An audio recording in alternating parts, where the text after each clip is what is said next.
Hari ini, di sore hari, perjalanan kita dimulai dengan naik MRT dari Stasiun Duku Atas BNI. Transportasi ini menjadi salah satu pilihan yang nyaman dan cepat untuk menuju kawasan Blok M.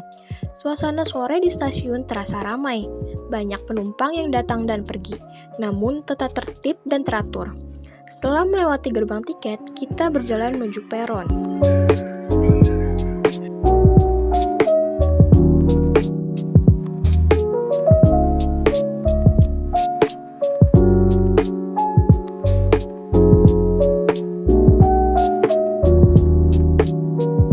Kereta pun datang, dan kita masuk ke dalam.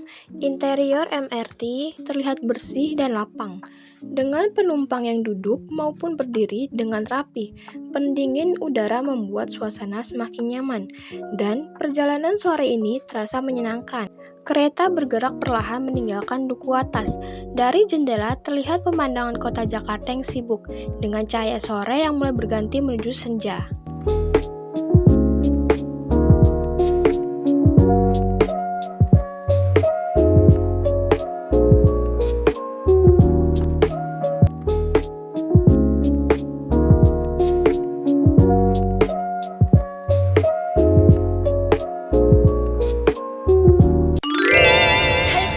Kenalin, aku Sekar Rudianti. Saya Nabil Alisa Putra. Hari ini kita lagi ada di Blok M dan kita mau ngajak kalian ngenalin kopi yang lagi hit di sini, yaitu Kopikof. Yuk, ikutin kita. Setelah sampai di Blok M, kita keluar dan melihat suasana sekitar. Gedung parkir yang cukup besar terlihat ramai dengan kendaraan keluar masuk. Dari sana, kami melanjutkan perjalanan dengan naik lift untuk menuju ke lantai berikutnya. Suasana gedung Blok M ini memang selalu hidup. Banyak orang berlalu lalang, baik yang bekerja, berbelanja, maupun hanya sekadar menikmati suasana. Semua ini menambah keseruan perjalanan kita sebelum akhirnya tiba di Kopikof. Perjalanan pun kita lanjutkan dengan berjalan menuju lokasi Kopikof. Jalanannya tidak terlalu jauh, hanya butuh beberapa menit saja. Sambil berjalan, kita melewati beberapa sudut gedung dengan suasana khas Blok M. Setibanya kami di area Pujasera, suasananya cukup ramai. Banyak pilihan makanan dan minuman tersedia di sini, membuat tempat ini terasa hidup. Pujasera Blok M memang jadi salah satu spot favorit bagi pengunjung, karena bisa menemukan berbagai kuliner dalam satu tempat. Di antara banyaknya pilihan tersebut, tujuan utama kami tetap satu, yaitu menuju Kopikof yang letaknya berada di dalam area ini. Dan akhirnya, tibalah kita di depan Kopikof. Suasananya cukup ramai, terlihat banyak orang yang sedang memesan dan menikmati kopi. Beranjak ke menu, ternyata pilihan di Kopikof cukup beragam. Ada menu kopi klasik seperti kopi hitam dan cappuccino. Ada juga menu kekinian yang lebih modern dengan berbagai rasa. Hal ini membuat Kopikof bisa menjangkau berbagai selera. Proses pembuatan kopi dimulai dari memasukkan bubuk kopi ke dalam gelas. Aroma kopi yang langsung tercium membuat suasana semakin terasa. Langkah sederhana ini menjadi awal dari sebuah racikan yang nantinya akan menghasilkan minuman nikmat. Setiap butiran kopi seakan menyimpan cerita tentang cita rasa yang khas dari Kopikof. Mesin kopi yang digunakan pun terlihat modern dan terlawat. Mesin ini menjadi salah satu kunci penting dalam menghasilkan kopi dengan cita rasa yang stabil.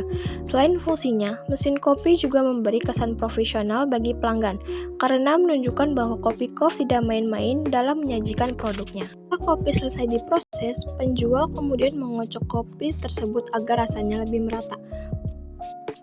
Proses terakhir adalah menuangkan kopi ke dalam gelas saji. Warna kopi yang pekat terlihat begitu menggugah selera. Momen ini menjadi puncak dari seluruh proses pembuatan, di mana akhirnya kopi siap untuk dinikmati. Dari proses sederhana ini, lahirlah segelas kopi yang mampu memberikan rasa puas bagi pelanggan.